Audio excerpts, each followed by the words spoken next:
Job में थी और कुछ भी मुझे जो है अपना कुछ अप्रूवल कराना होता था तो मैं काफ़ी पीपल प्लीज़ किया करती थी, मुझे याद है।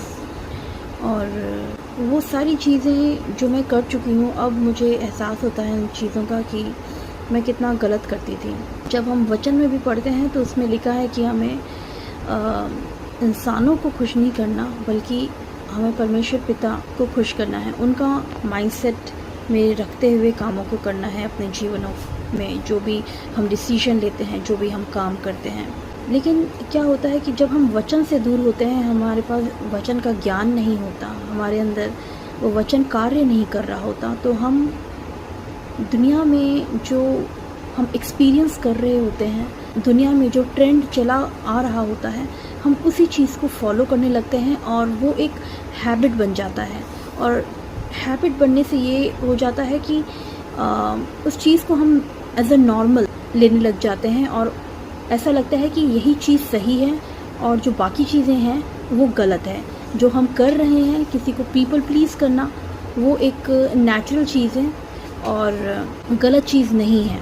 पीपल प्लीजिंग क्या होता है? पीपल प्लीजिंग में कई बार ऐसा होता है कि आप अपने व्यूज़ नहीं रख पाते किसी दूसरे पर्सन को खुश करने के चक्कर में। अगर आपके पॉइंट सही भी हैं तो भी आप पीपल प्लीजिंग में आप कई बार अपने पॉइंट्स नहीं रख पाते। तो वो तो मतलब एक तरीके से ये हुआ कि जस्ट बिकॉज आप सामने वाले को बात रखना चाहते हो, उसको प्लीज़ करना चाहते हो, तो आप अपनी वो सही बात जो कि सही है, आपको मालूम है अंदर से 100% राइट है, आप उस चीज़ को सामने नहीं रखते।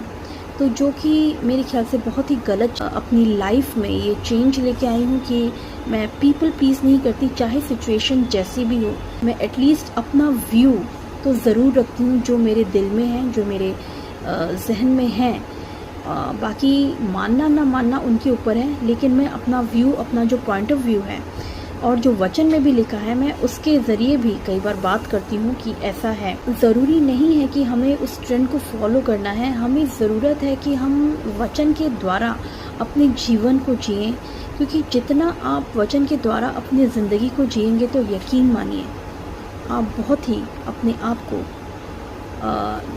लाइट फील करेंगे। आपको भार नहीं लगेगा, आपको ये नहीं लगेगा कि आप आउट ऑफ अलाइनमेंट चल रहे हैं, आप सिर्फ लोगों को खुश नहीं कर रहे हैं, आप अपनी बातों को भी रख रहे हैं। वचन में जैसे लिखा गया है उसको हम अपनी लाइफ में अप्लाई करें। जो है सही और गलत का निर्णय जो है, जो हमारी घटती और बढ़ोतरी होती है, वो परमेश्वर की तरफ से होती है।